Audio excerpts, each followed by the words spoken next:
swear I just had like an internet dial-up connection, the really old 90s one. NetGalley arc, and then I had already there's a paw coming under the door. Hello. Hello. Hello. I'm Charlotte and this is Books and Bargains.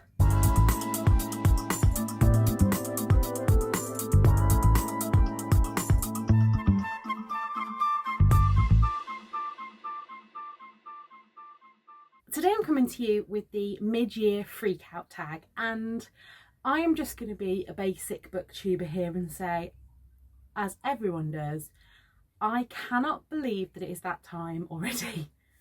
I mean, where is 2021 going? However, in typical me style, I am not playing by the rules here. Firstly, I have 2 books for every answer. And because of that, I have cut out some of the questions. I will leave the creator of this tag below. But for me personally, I've taken out kind of fictional crushes and things because it doesn't interest me, putting it bluntly. And I've given myself 2 books for each prompt. The first prompt is best book you've read so far this year. I'm really torn on this one at the moment. So the first book I actually have here is A Full Disclosure by Camryn Garret, and this was one of the first books that I read this year, and I buddy read this with Victoria. Hold the thought, there might be a bit of a theme here, but this was it's the first YA that I've read that was just so perfect. This was the first book that I read that I thought was so rich and diverse, but almost without trying to be. It had so much representation. Basically, the main plot of this story is our main character Simone has HIV, and she has 2 gay dads, and she's just kind of coming to terms with her own sexuality and how you approach the subject of being HIV positive with future dates. And she then finds a note in her locker which is someone who is threatening to tell the whole school about her HIV status. And yeah, it's just, there's so much in this book for such a short book. It gave me everything I wanted and more. And I remember saying back in January when I read this, I'm not sure if any book is going to top this year. And then the second book is one that I don't have a copy of. It's only currently available in hardback, and I read it via NetGalley. But as soon as the paperback is out for pre-order, it is going in my basket, and that is Between Perfect and Real with Ray Stoeve. Cannot remember what the main character's name is, but he is a trans guy who gets cast as Romeo in his school play.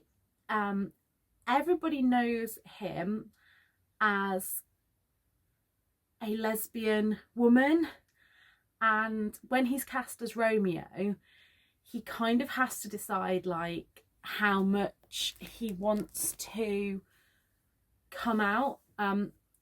There's some really beautiful scenes in it where it just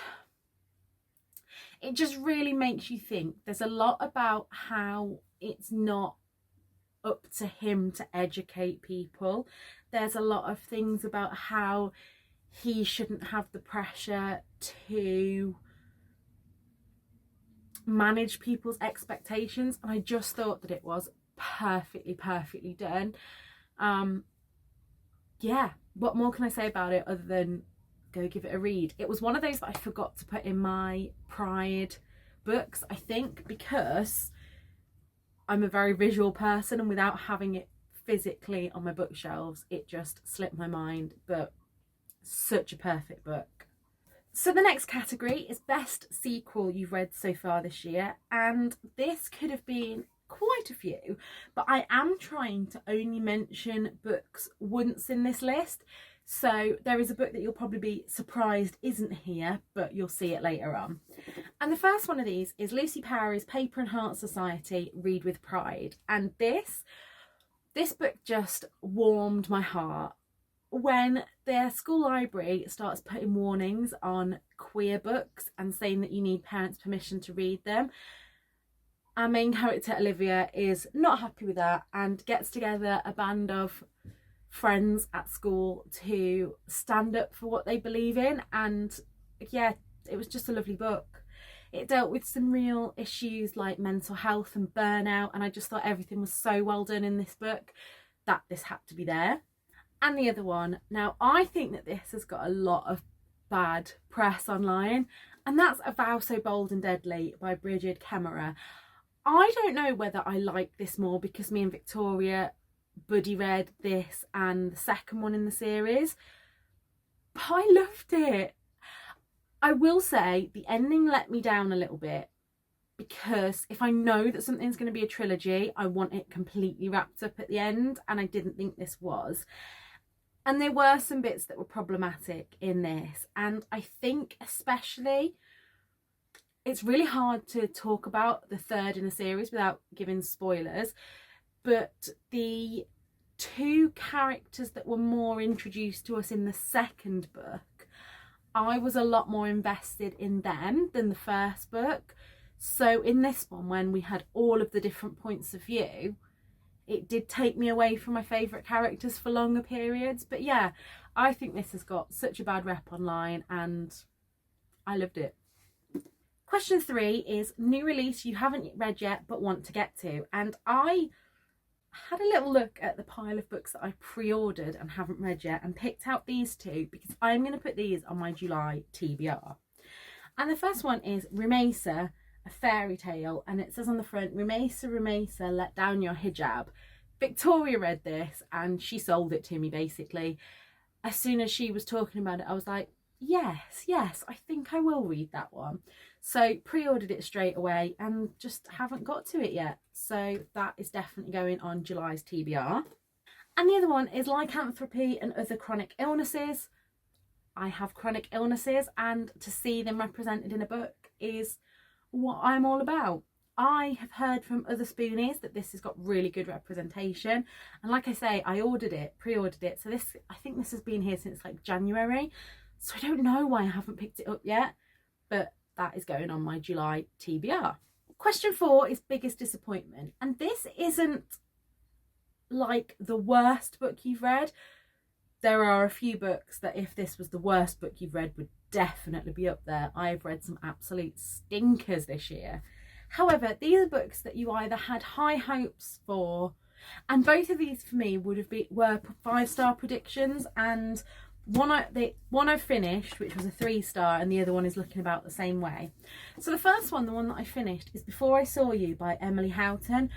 This book had so much premise. These two characters fall in love without seeing each other behind a hospital curtain, and the kind of descriptions of how the characters are feeling after life-altering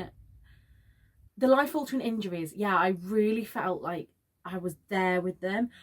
But the reason that this disappointed me is because this could have so easily been a same-sex relationship and it would have made so much more sense. So the characters, I mean, I know it's artistic license, but the characters are in a mixed sex ward, which generally doesn't exist anymore. And they're also a burns victim and a amputee. So unless it was a rehab hospital, but then it doesn't sound like it. It was just, I just couldn't get that out of my head. And like I say, this could have been the most amazing queer romance ever. And I just think that the author missed such a trick by making it male-female romance. So that disappointed me. And then this one I think will come as a surprise to you because I've just gushed over the second book in the series. And that's Bookishly Ever After. This isn't terrible, but I really liked Ed in this book. Follows Ed, and I think with these books it's not really spoilers as such because I think that they're more companion novels. But in this one, Ed has got a job at a bookshop, and I thought that we'd get a lot of that, and we just don't.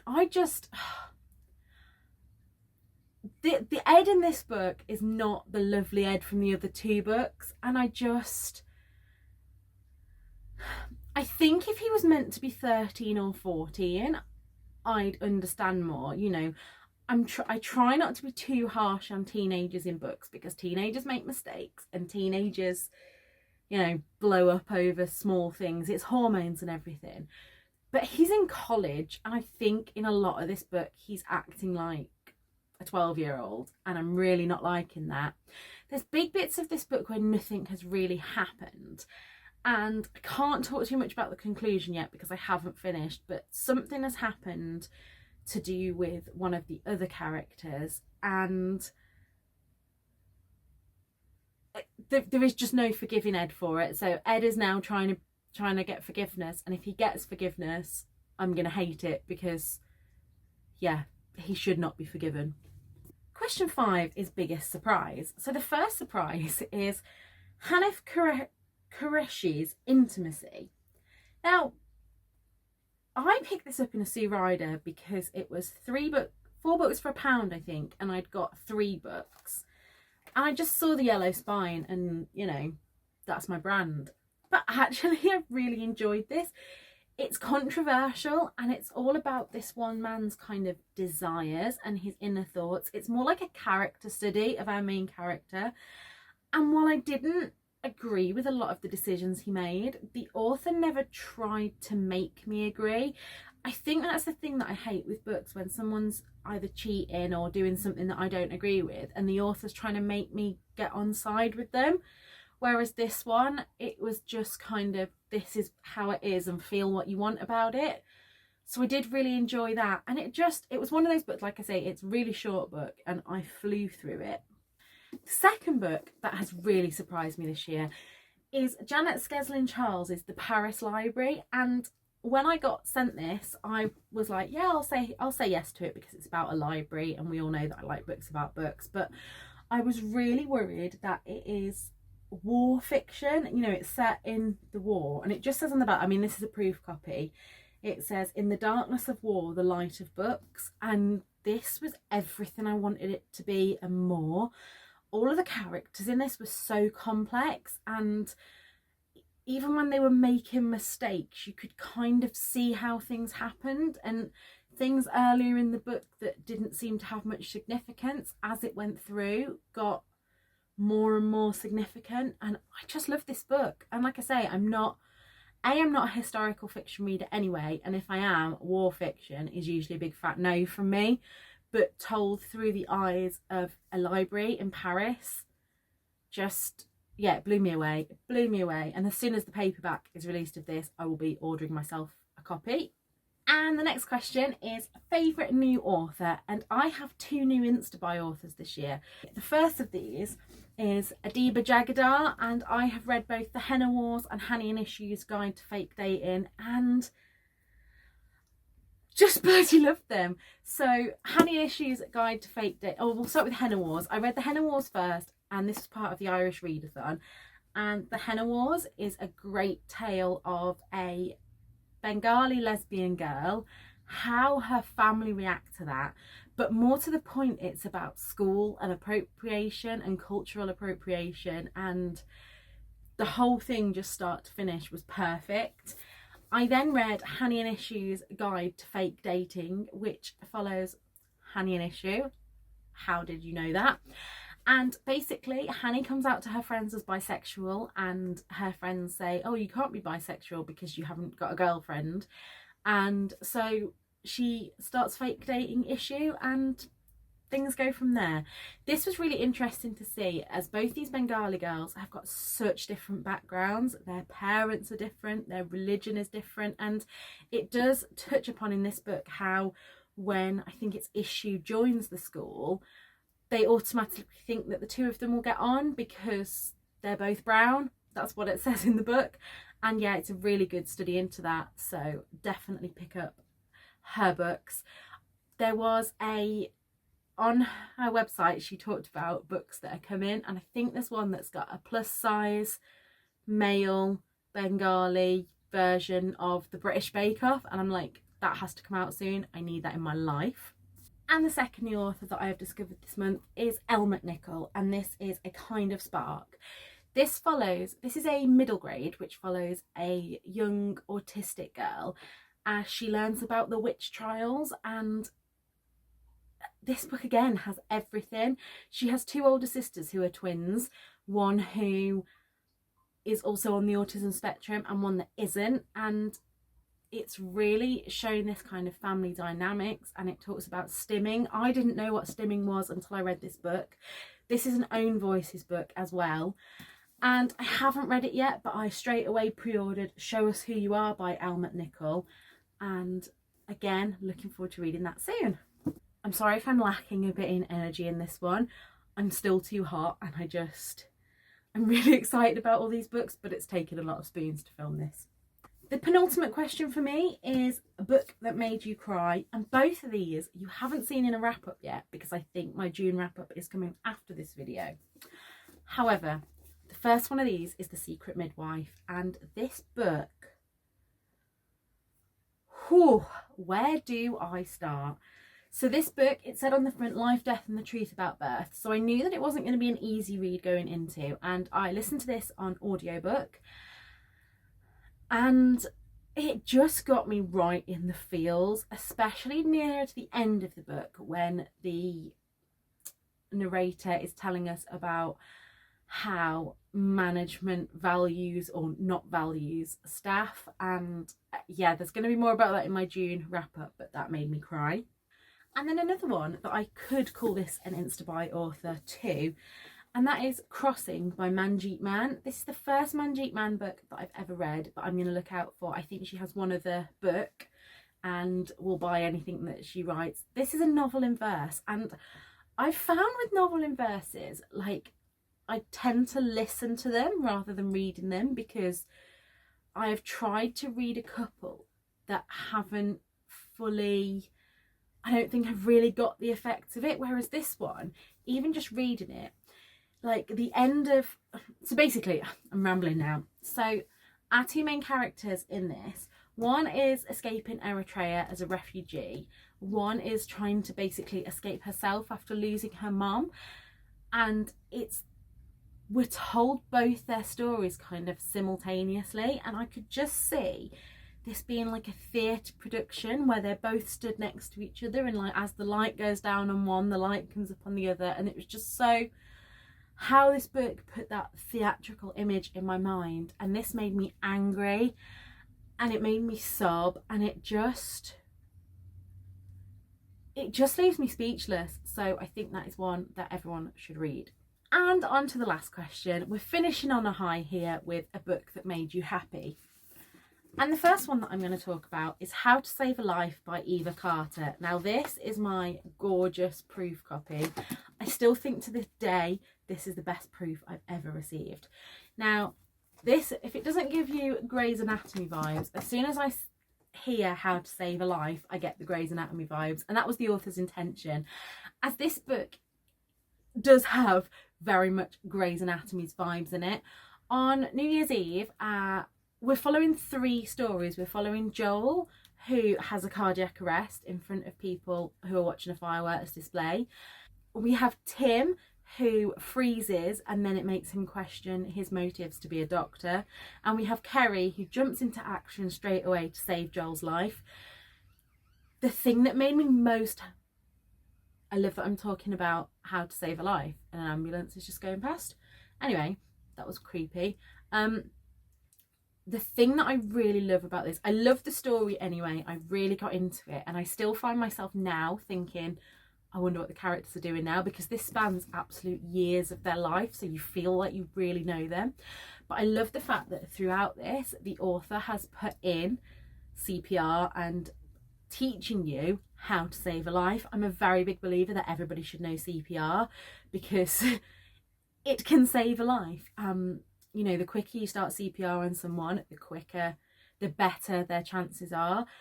And yeah, I think everybody should read this book, and I don't know what else to say about it. And last but not least, I bet you were all thinking when you were going to see this book on here, or this author especially, and that is Act Your Age, Eve Brown by Talia Hibbert. I still think Danny Brown was my favourite of the Brown sisters, but they're all 4-star reads at least. In this one, we follow Eve, the youngest sister, and she I don't really want to tell you much about this one. It was just so funny. There was just so much of it that made me giggle. I had a Kindle NetGalley arc, but I had already pre-ordered it as soon as I finished reading Danny Brown. And Victoria read it after me, and every time she was reading I was like, where are you? What have you got to? What has happened? We need to talk. And yeah, it just made me so happy, this book. So that is all from me today. That is the end of my mid-year book freakout tag. Let me know below if you read any of these books, if you agree with me, if you disagree with me. We're all adults here. As long as we're respectful of each other, I'm happy for a bit of healthy debate. If you did like this video, please consider giving it a thumbs up below and subscribing to my channel. I've recently found out that over 50% of my viewers aren't subscribed. So if you'd like to subscribe to this channel, the button is always there below. And until next time, look after yourselves. Bye!